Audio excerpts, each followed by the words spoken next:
The viewpoints expressed on Night Fright are not necessarily those of the host, the staff, the sponsors, or the affiliate stations. Tonight's program may contain graphic themes or images. Viewer discretion is advised.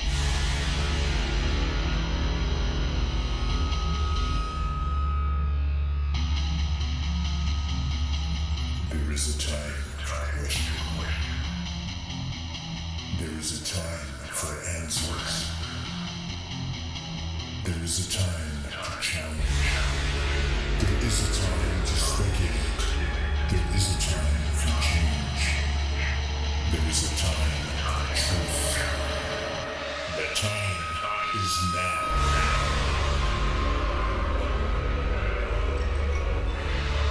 Welcome to Night Fright, your voice in the dark for horror and conspiracy.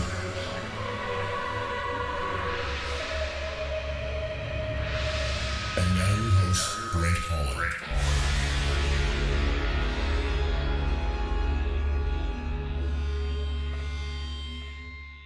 Showtime! Welcome to the show. I'm Brent Holland, and welcome one and all to Night Fright. Blustery night out there tonight, folks. We've got a freezing rain warning happening, so don't go anywhere. Get in your comfy chair, kick your feet back, get the coffee going, get the tea going, or a beverage of your choice. Settle in and get ready for one great ride tonight. Folks, at the core of any mystery, there lies myths, legends, and oral traditions. It's difficult at best for those seeking answers to find that truth, but the truth is always there. It's hidden, waiting to be told. One of the ways we learn the truth is from people who were there, witnesses. In any research, it's as important as ever to get as close to the original source of information as possible. Now, fans of this show will know how lucky we've been in the past to have just such witnesses on. People like Ted Sorensen, JFK's closest aide and speechwriter, confirmed conspiracy. Jane Goodall was on the show. She confirmed her belief in Bigfoot. Colonel Robert Darling, another example, was in the White House bunker on 9/11. He was taking orders directly from both Cheney and Condoleezza Rice. Now, he walks us through the truth of what really happened that day on 9/11.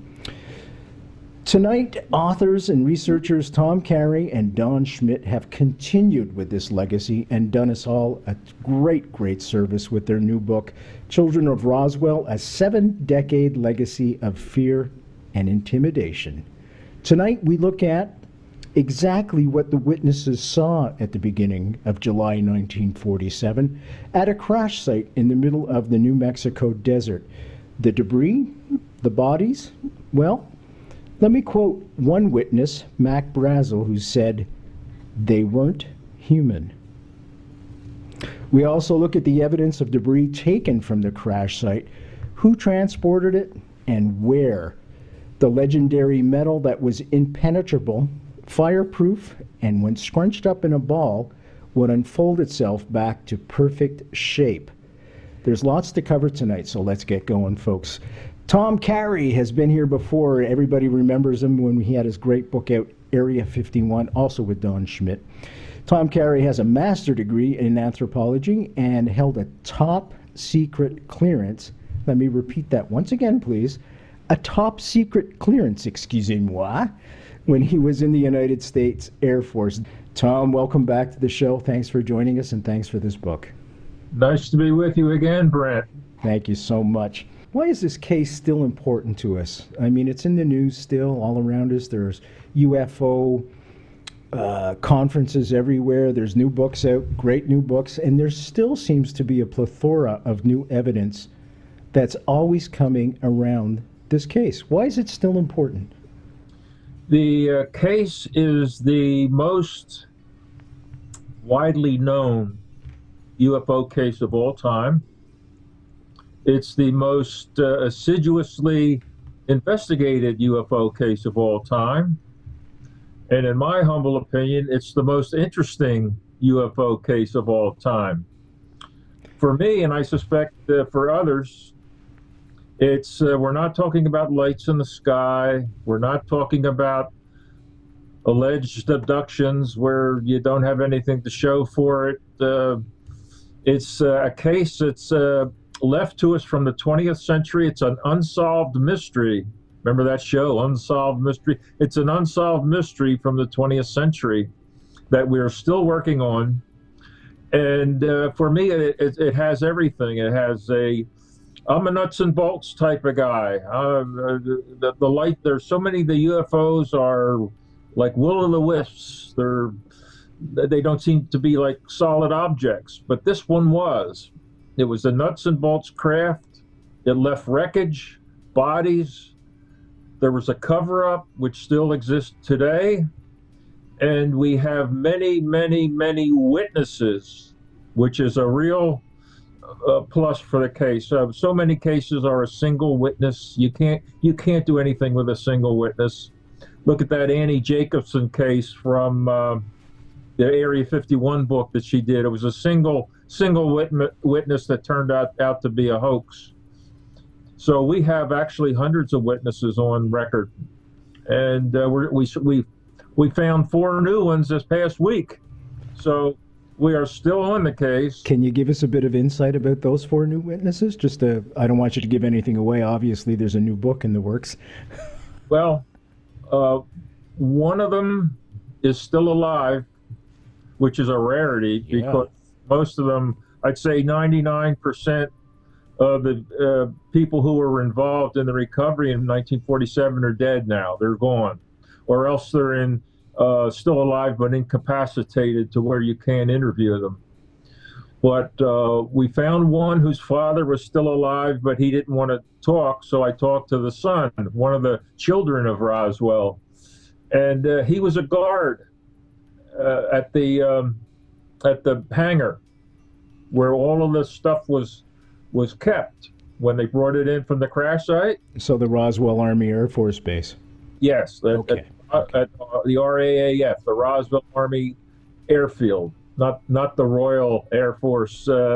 Or one time I did a show in Australia. It wasn't the Royal Australian Air Force. So Roswell Army Airfield. He was a guard. He was an MP there, and his son had tried for years to get him to talk, and.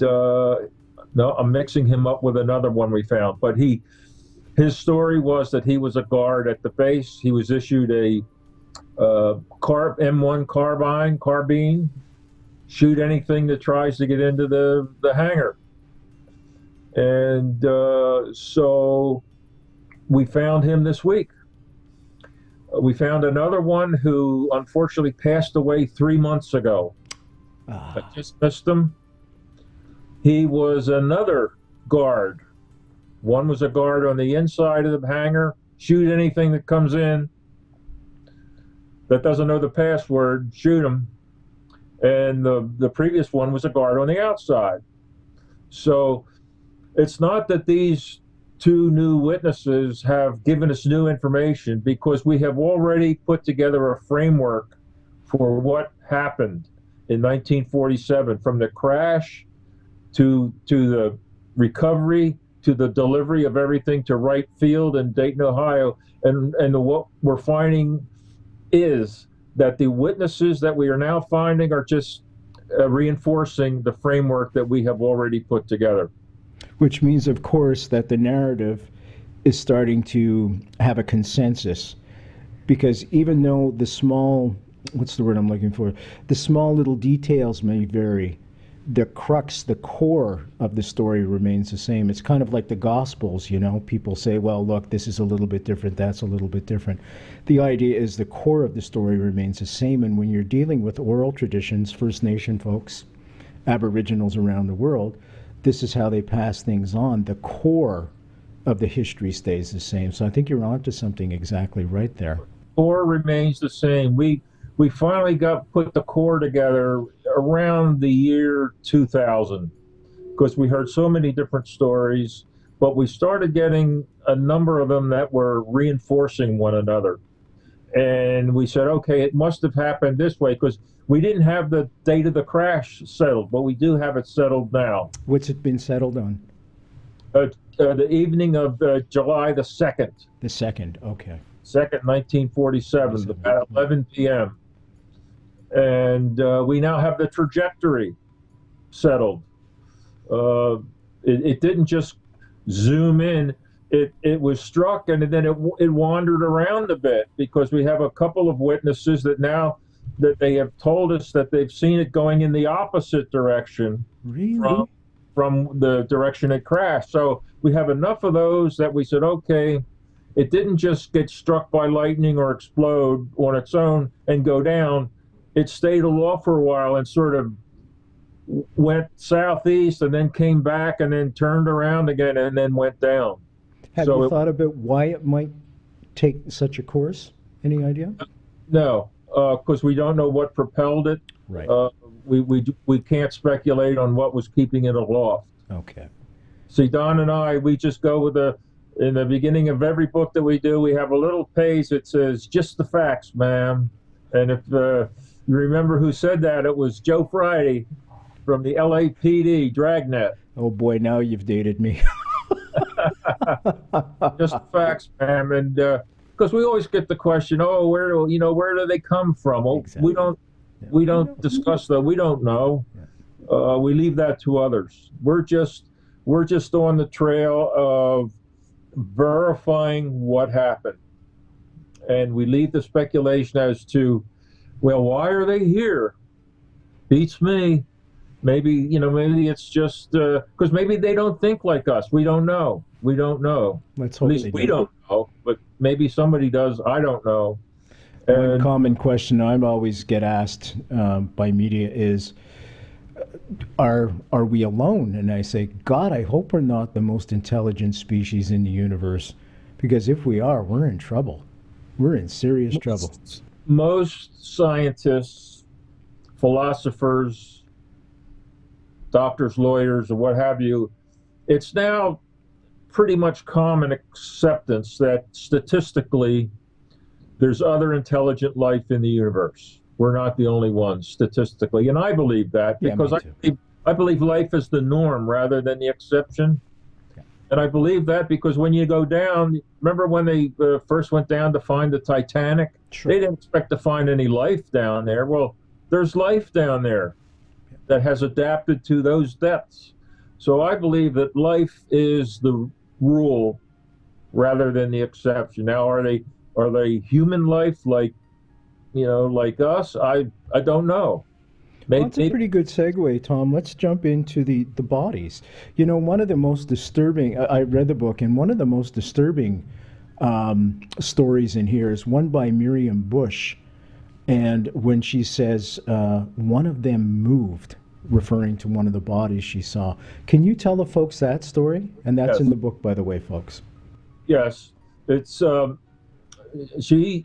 Miriam Bush was a college graduate. She worked in the administration office of the base hospital at Roswell in 1947.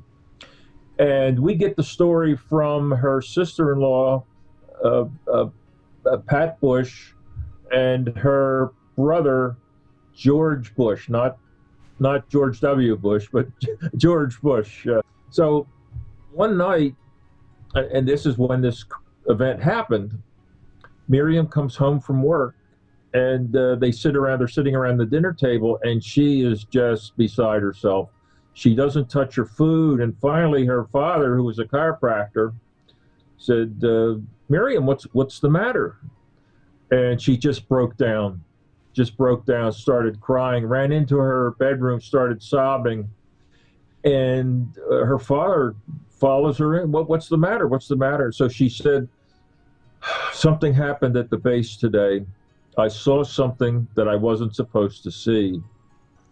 And what happened was she first saw a lot of strange people walking around, medical people that she had not seen before. So she's going, geez, I don't know what's going on here. So the director of the hospital, Lieutenant Colonel Warren, said, follow me. So they walk down the hallway and they go into this room, and she first thought she said there were two bodies on two gurneys. And she said, oh, they're children. Oh, no, they're not. They're not children. And they were 3.5 to 4 feet tall, very frail, but they had these oversized heads. They had these oversized heads. And the thing that bothered her most was these large, wide-set eyes that never closed. And then one of them moved. And that was sort of the tripwire for her. She says, oh my God, get me out of here. I've got to get out of here, because these are not children. She first thought they were children. These are not children. So before she left the hospital that day, she was told never to talk about this. But she had to tell somebody. So, and she said those wide set eyes just haunted her ever since then. So 40 years later, 1987, she's had a marriage, a loveless marriage, no children. And the Bush family back in Roswell, they get a phone call. Is a Miriam Bush, do you have a relative named Miriam? Yes. Well, we just found her dead. They found her dead in a hotel in California with a plastic bag over her head. Well, the coroner, that's all they had to go on, so they said, well, suicide. It must have been a suicide, but she had scratch marks and bruises on her arms as if she was fighting off somebody. So you can conclude somebody killed her, but the official designation was suicide. But she was never the same after that day at the hospital. The small child-sized bodies with the big heads and the eyes that never closed just haunted her for the rest of her life. Tom, did you find that a lot with the surviving children of the witnesses and the witnesses themselves, that they were all suffering from some form of PTSD, post-traumatic stress disorder? Many of them, yes. Not everyone. I would say the majority were suffering from something that they couldn't forget this.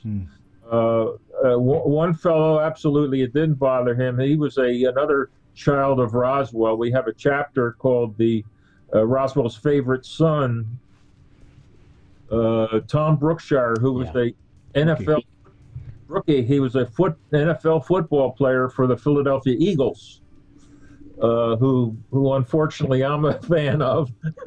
they doesn't make you a bad person. They haven't won the title since Brookie played back in 1960. But he was a favorite son of Roswell. Everybody liked him. He was one of these fellows that he saw humor in everything. Everything was a humorous quip to him. And when I found him, he was living in New Jersey in 2008. He had retired. He had broken his leg in 1961 in a game against the Chicago Bears that ended his career. Compound fracture of the tibia, the shin bone. And what he did, after that, he got into broadcasting. And a lot of people remember him as a broadcaster of the National Football League games every Sunday during the 1970s. He teamed with a New York Giant player named Pat Summerall. And they teamed and became the NFL's top broadcasters for about a decade. Then he stayed in the Philadelphia area and started up what they called sports talk radio in Philadelphia. It's still the show that he started is still going under a different host, of course, but he started 24/7 all sports radio in Philadelphia. And I think most major cities have a station like that. Yeah. And he was just terrific. He was terrific. In Philadelphia, there were only two players that I can remember, and my sports memory in Philadelphia goes back to 1947, of all things. There were only two players when they died. The whole city mourned them. One was Richie Ashburn, who was a center fielder for the Phillies in the 1950s and became a broadcaster for the Phillies. And the other was Tom Brookshire. When they passed away, the city stopped, the flags went to half-staff, and the whole city mourned.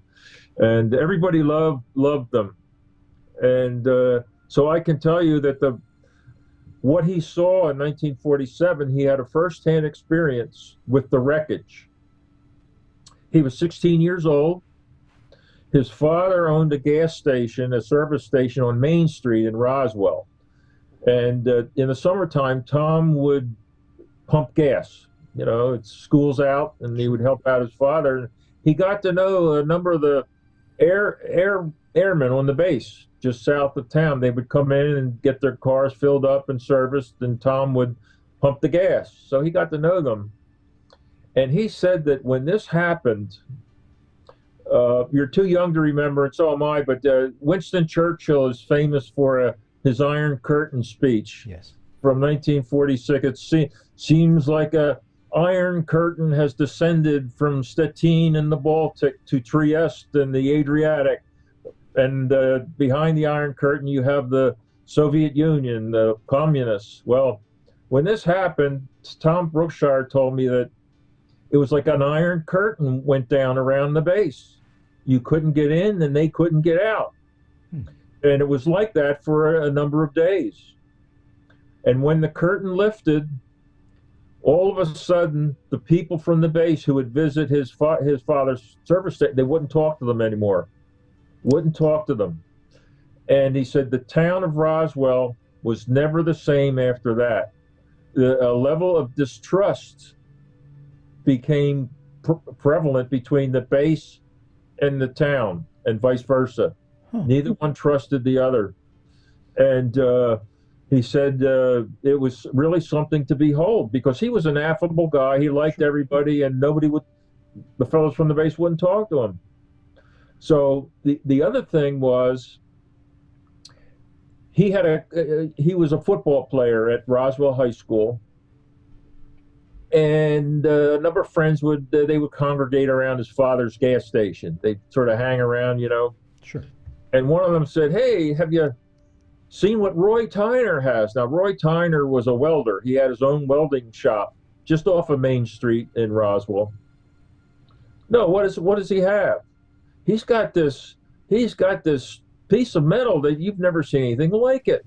You've never seen anything like that. Well, wait, let's go see. So they all go over to Roy Tyner's welding shop. So he's got his glasses on and he's welding. What do you guys want? We want to see that piece of metal, Roy. You got to get out of here. Well, we're not leaving till you show us. So he puts his welding torch down, goes over to his greasy desk. You can imagine what a welder's shop is like. And he goes into a drawer. He pulls out something in his hand, and he goes over to the boys. He says, "Okay, now watch this."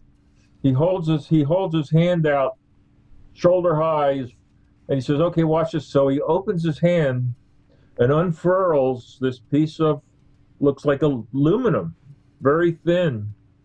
But instead of falling to the floor, it just sort of floats there. It just floats there. What is this? It's just floating away there. And he said, "Do that again." So he grabs it, wads it up, does it again, and it just floats there. And he says, "Okay, you've seen enough. Get out of here." So before they left, one of them said, "Well, where did you get that?" And he says, "Well, somebody up north who was up north had a flying saucer crash, came by, he gave it to me." And we know for a fact that some of the airmen were given, they called them tokens. Some of the airmen who were involved were given tokens. And what they did is they took them around to various like welding shops to see if they could, deform it somehow, like with a welder's torch. And that's how Roy got his piece of material. And Tom Brookshire told me about that. It said, "Oh my goodness!" So he had a firsthand experience with the wreckage. So and they couldn't penetrate it either. No, they couldn't even heat it. You put a blowtorch to it, you couldn't even heat it. In fact, they had in Dayton, Ohio, or near Dayton,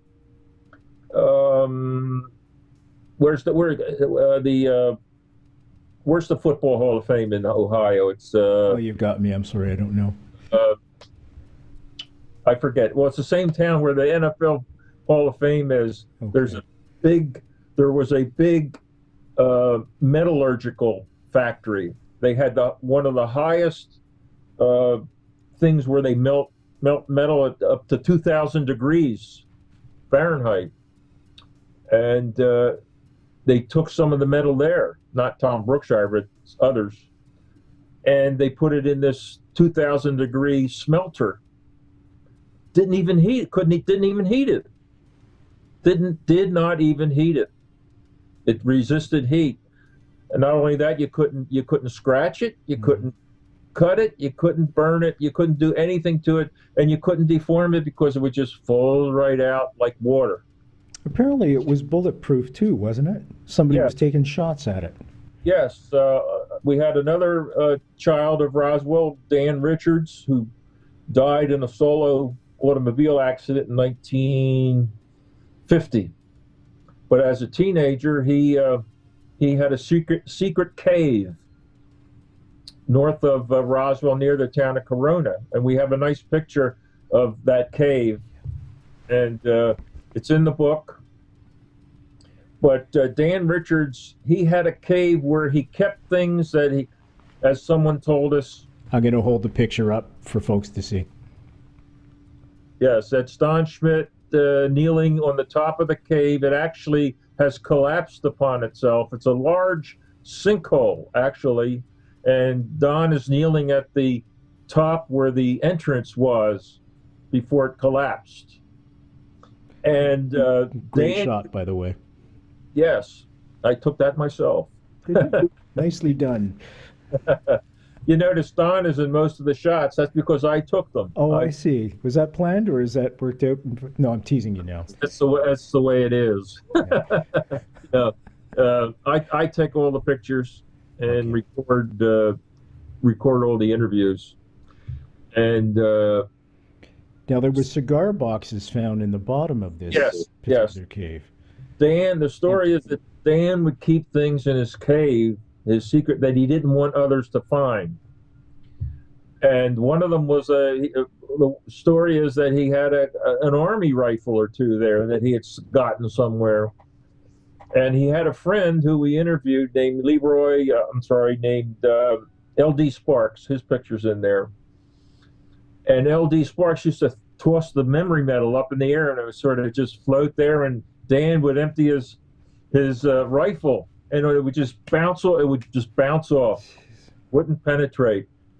And we got stories like that. And Bill Brazel Jr., this is the son of the rancher who started it all when he found the wreckage in a sheep pasture, Mac Brazel. His son, Bill Jr., went into that cave at some point, and we interviewed him. And actually, he was the one that first told us about Dan Richards. Of course, Bill is long dead now. But he said, Dan had these cigar boxes down there in the cave. Now, what's interesting is that Bill Jr. himself, for 2 years after the crash, he would ride the ranch where all this happened. And after a rain, some of the material that the Air Force didn't get would sort of wash up. Oh. And he would gather them up. So he had a cigar box full of, he called them scraps. Material from the crash. Mm-hmm. And so he happened to mention this at Wade's bar in Corona one night about his box of scraps. Well, the next day, who's at his door but the Air Force? They want that box. And this is 2 years. This is 1949. 2 years after the crash. They're knocking on his door. We'll have that box, that cigar box you have. We will have that. And so Bill, he says, in retrospect, I shouldn't have given it to them, but he knew that they were not leaving without it. So he gave them the cigar box of scraps. Well, when he told us about Richard's cave, he said, well, Dan had, when he went down there, he saw a bunch of cigar boxes down in Dan's cave, but they were all open and empty. All open and empty, which suggests, to me anyway, that maybe we know Dan had some wreckage because other witnesses said Dan had wreckage pieces that he kept in his cave. But all those cigar boxes were empty. So we decided, since that cave is now off limits because of the collapse, we're not going to try to go down in that cave to see if those cigar boxes really are. I think that's a wise decision. I think you've invested enough in the research. I don't think you have to invest your life. Speaking of which, folks, I hope you're enjoying this as much as I am, because I am just glued to my seat. This is fabulous stuff tonight. The JFK Assassination, the definitive book by Brent Holland. From inside the Oval Office to Daily Plaza, first-person witness accounts. Order yours right now. nightfrightshow.com. The book is called The Children of Roswell, a 7-decade legacy of fear, intimidation, and cover-ups. The author, Thomas J. Carey, is with us tonight, and another author, Donald R. Schmitt, and the two of them has written this great book. www.nightfrightshow.com. Click on tonight's guest book covers. There will be a plethora there, and you'll be able to order it from the comfort of your own home. Once again, www.nightfrightshow.com. Just click on tonight's guest book cover. And it's a fascinating read, folks, because these, as I said at the outset of the show, it's all first-person witnesses and their children. And it's so essential, when you're doing research on anything, to get as close to the actual events or people who were there as possible. And they've done a magnificent job of interviewing all these amazing people. Now, people ask me, well, because I'm big time into the Kennedy assassination, and I've penned a book on it and stuff, and I've interviewed first-person witnesses who were the doctor who worked on JFK, etc. They say, well, you can't rely on witnesses' testimony. And I just looked at them and go, well, where do you come from? Because these people were actually there. They're telling you what they saw, they witnessed. How do you feel about that when people ask you the same thing and try and, I guess, downplay the important role that you've done bringing all these people together? When I hear that, after I unlock my jaw, I tell them that if we didn't have witness testimony, we would have no history. There'd be no History Channel. There'd be no history books. There'd be no history that we could rely on. The thing is that in courts of law, people have been sent to their ultimate demise based on witness testimony. If you get enough witness testimony, it acts as a proof. And if you have proof, you can make a decision. So granted, if you have a case where you have one witness, or just say two, that can conflict with one another, you have to get additional witnesses to break that tie. You know what I mean? To get clarity. So I mean, if every witness has a different story, well, then you do have a problem. But if you interview enough people about an event or anything, and you get a consensus, you have a pretty good case that you could take to a court of law. We've been told by lawyers that if we ever took our case to court and say against the Air Force, we would win hands down. Or a slam dunk, as they like to call it. So I do not, when I hear that, I believe I'm listening to somebody who doesn't read history, who doesn't know history, and maybe has a different opinion of the subject that you've interviewed people about, that he or she has a different opinion but really doesn't know why. I agree completely with you. Now, one of those amazing people that you've interviewed was Jesse Marcel Jr., and I would love you to tell the story about the NBC show, the Today Show, and how the camera team went down there, and ultimately what happened. You're talking about the interview for the Today Show with Jesse Marcel Jr. under hypnosis. Yes. This happened in, I guess the show was 48 hours with a show that they were Was it NBC or CBS? I can't recall. In the book, it says NBC, and it was the Today Show. Yes. Oh, okay. Yeah. This is in the 1990s. Jesse Marcel Jr. was one of the first-hand witnesses to several pieces of wreckage that his father had brought home. His father was the base intelligence officer at Roswell Field. And the most famous piece of evidence was that I-beam with the strange symbology on it. Right. And so the idea was, let's put Jesse under hypnotic regression. Maybe it will even sharpen his memory even more. So we went and got one of the world's renowned hypnotherapists. I think his name was Wagner. I'm not sure. I can't remember now. It's been so long. Who put him under hypnotic regression. Yeah. And at first, it took a while because Jesse Jr., who himself was a doctor, medical doctor, was not a good candidate for hypnotic regression, but ultimately he did go under. And he told about that night when his father came home, woke everybody up and showed him the wreckage and said, look at it now because you'll never see anything like this again, the pieces of wreckage. And that's when Jesse Jr., who was 11 years old at the time, saw this piece of wreckage that had symbols on it. And later on, he drew them under hypnotic regression. And so when he was brought back out of this state into real time again, he was looking around, looking for his father, because he thought you had been talking to his father. It was so real to him, that hypnotic session.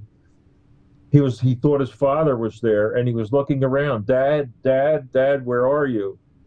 And they had to tell him that what had just happened. And when he realized his father wasn't there, he started crying. Mm-hmm. It's as though he relived it all over again. Well, that session was so dramatic that the host of the NBC show at the time was Bryant Gumbel, and he refused to air it. And to this day, it has never aired because it was so dramatic. What is it with mainstream media? It's the same thing in the Kennedy case. We have all these witnesses, and they try to discredit them. As it's almost parallel what happens to these poor witnesses in the Roswell case as with the Kennedy case. Right away they try to discredit them, say they're loopy or something else. Mainstream media won't go near it.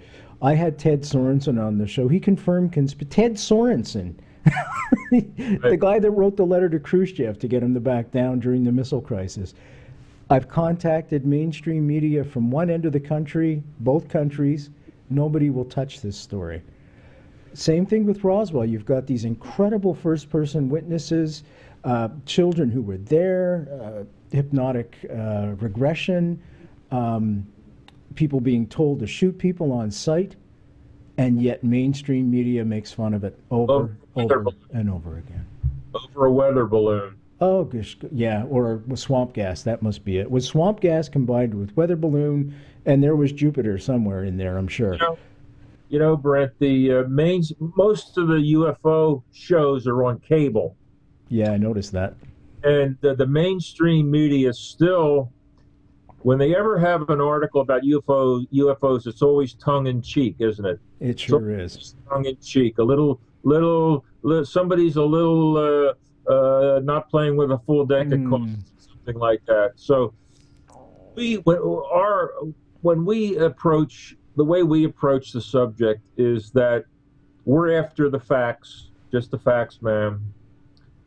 We don't expect the government ever to come clean, although they're trying to, when Obama went into office in 2008, everybody was saying, oh, he'll do it. He'll release the information on UFOs. Well, I must have missed it, but because he hasn't. Now we have Hillary saying that she's going to open up the UFO files. I don't believe it for a second. I don't believe it for a second. How many presidents? I don't know about the Carter, the prime Reagan. minister, but they've never opened the UFO files to us. But they always promise to when they're during the run to the election. I remember Lyndon Johnson in 1960 promised when he was running for vice president under Kennedy, we were going to open up the UFO files. We'll get to the bottom of this. When they won the election, you never heard that the subject never came up again. I didn't know that, Tom. You just educated me on something. Yes. Thank you I for that. remember distinctly. I remember it distinctly. I heard it on the radio. He was giving a speech, and he said, and UFOs, I promise you that when we get in there, we are going to get to the bottom of this subject, and everybody will know. Well, that was the last time we heard him mention UFOs. So they hold it like a carrot, right? Now, what shocks me in all of this, and this is why I don't think we're going to get, I agree with you, I don't think Hillary's going to be able to do it, even if she wants to, because there's a whole top secret level beyond the President of the United States. And this is flabbergasting to me. I mean, this is the key person, this is the most powerful person in the whole world, but maybe not. It seems there's a whole level beyond this person, Yes. the elected representative of the people. Yes. This is flabbergasting to me. It's as though the president doesn't have a need to know. I hate that they always use that phrase. Well, you don't have a need to know. Well, I can understand when I was in the Air Force, I didn't have a need to know. But the president, you would think, and certainly the military combined, the chief of staff of the combined services would have a need to know. But my guess is, this is only a guess, is that at this point, when elected officials from the president on down assume office, there's so many problems that they're faced with of a prosaic nature that if their constituents found out that they were even interested in UFOs, their chances at the next election just went down. Okay. It's one of those subjects that it's like to people, they're looking for more jobs and the economy and the world troubles. UFOs is not one of the things up there on the radar. It's not a priority. Clamoring for, other than UFO buffs like us. So. And yet it could be the most historic moment of the world, of humanity. Yes. Yes. So there's that dichotomy, isn't it? Now, Bill Clinton says that when he took office in 1993, January, he directed Webster Hubbell, one of his cronies from Arkansas. I don't know what department he was in. He was undersecretary of something. He said, I want you to find out two things, Webster. Who killed JFK and are UFOs real? Well, Webster wound up in jail back in Arkansas for some malpractice he did back there. So the subject never got followed up on under Clinton, even though Clinton's been asked several times about it. And what bothers me is that we know he has a copy of our book, Witness to Roswell, which we wrote in 2009. We know he has a copy of that because the fellow who wrote the foreword to it, Paul Davids, hand-delivered it to Bill Clinton one day. Paul's father, Jules Davids, was Bill Clinton's history teacher at Georgetown, history professor. And so that was the connection. That was the connection. So he said, Mr. President, I dearly wish you would read this book. I wrote the foreword to it. It's all in there. I don't think he ever read it because he's been asked about Roswell since, and he says, well, I don't know. That they tell me some, but I don't know anything about it. Now, Hillary says, Hillary is a UFO buff, I'm convinced. I'm convinced she is a UFO. What makes you say that, Tom? Well, in the 90s, she was part of this Lawrence Rockefeller conclave that he had out at his ranch in Wyoming. Okay. About you, and she was one of the participants in this big conclave. And her chief of staff was John Podesta, who was really interested in UFOs, who said that one of the regrets that he had after he left the Obama White House was that he didn't get the information on UFOs out. Now he's the head of Hillary's election committee. So you have him in charge of her election run-up, and she herself is I'm convinced is a UFO buff, because she mentioned on the television in an interview, I guess it was Jimmy Kimmel, that when she gets in there, if she gets in there, she's going to reopen the UFO investigation, the UFO files, and get the word out. And she says, I believe we may have, and this is her words, she said, I believe we may have already been visited, which makes me think she read the book that we gave to Bill. Probably.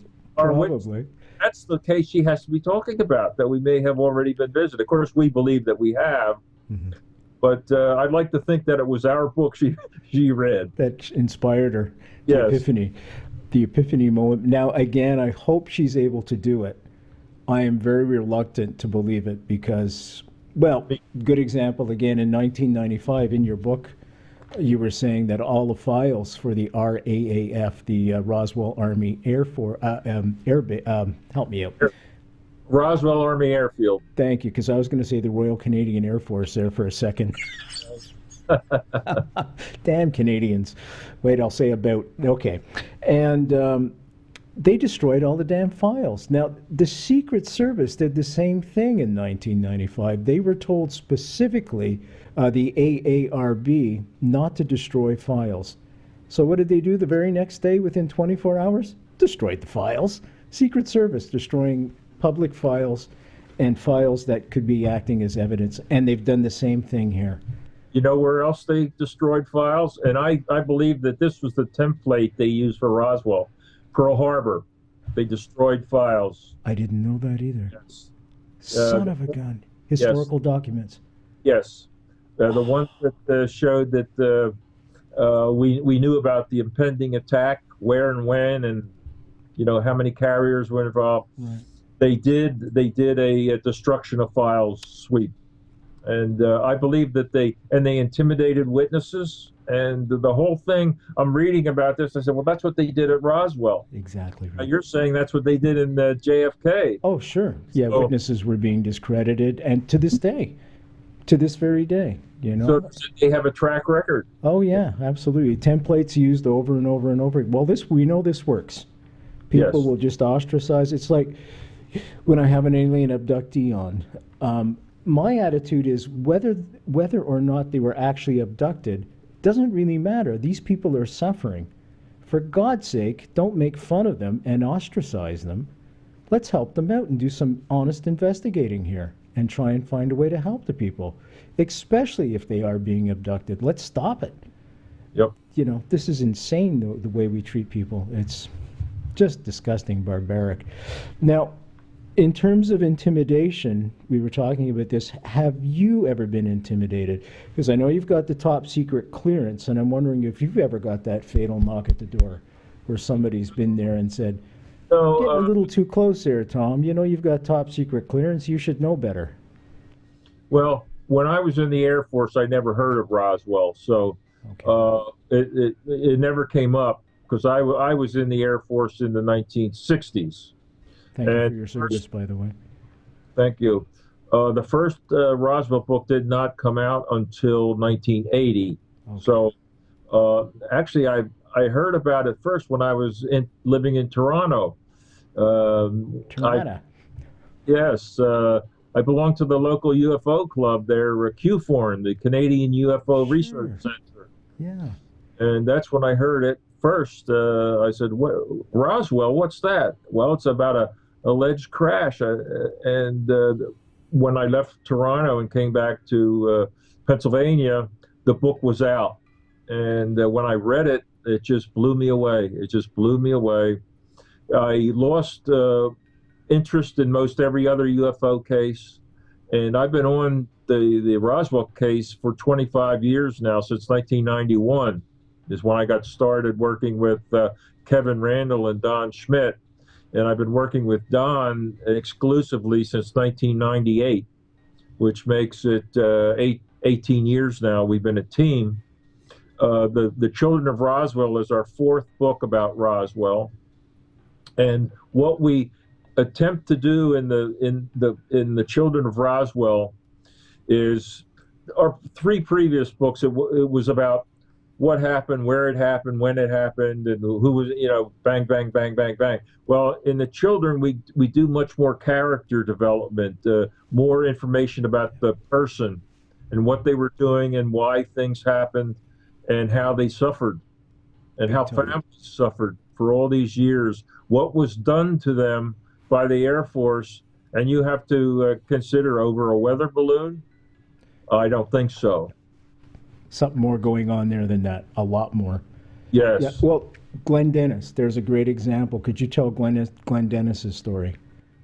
Well, Glenn Dennis was a mortician. More specifically, he was an embalmer back in 1947. He started receiving these phone calls from the base. How do you take care of, well, what do you do for biological tissue that's been out in the desert for several days? How do you keep it? How do you treat it? And he received a number of phone calls like that. And we know that's true because we've interviewed a number of witnesses that remember Glenn telling them about it at the time, about receiving these strange phone calls from the base, wanting to know how to treat biological tissue that's been out in the desert for a number of days. He also received a phone call from the air base for children's caskets. He says, well, I have one in stock. I can get another one by tomorrow. And then he said, have you had a crash? I'll come right out there. No. This is just for our own information. Well, he tells the story that later on that day, he was out at the base taking an injured airman out there. And he saw all these people at the emergency room at the hospital that he didn't recognize because Ballard's Funeral Home, where he worked, had the contract on if someone was injured in town, they would take them out to the base. Unfortunately, they would take them out in a hearse, which is, doesn't make, it's not a good vehicle for taking someone who's injured to a hospital, I don't think. No, but that was done a lot, folks, in those days. A hearse would double as an ambulance and vice versa. Yes. They don't anymore, but they did back then. So he's out at the base and he sees all these strange doctors and medical people that he didn't recognize. But he had a nurse friend who saw him and said, Glenn, what are you doing here? You got to get out of here. You're not supposed to be here. And he's, what do you mean I'm not supposed to be here? And she says, you're going to get in trouble. You better get out of here. So just then this loud voice booms, hey, who are you? Come over here. And it's this large red-haired officer. So he reads the riot act to him. You're not supposed to be here. You got to get out here.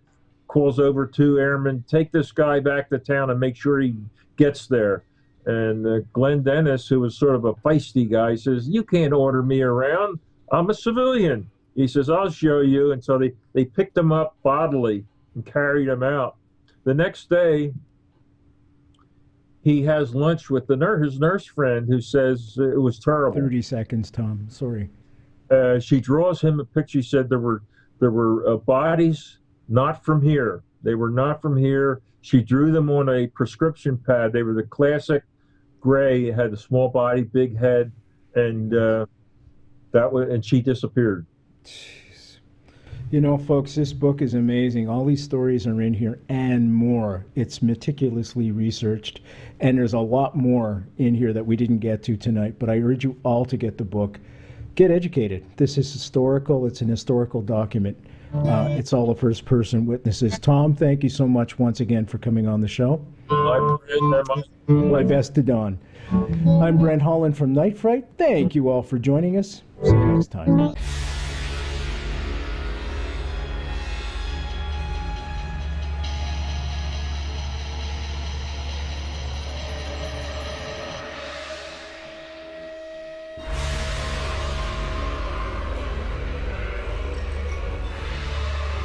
listening to Night Fright and your host, Brent Holland.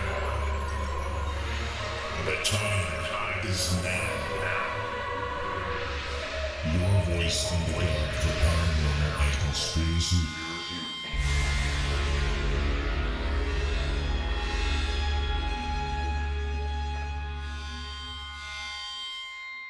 The JFK Assassination, the definitive book by Brent Holland.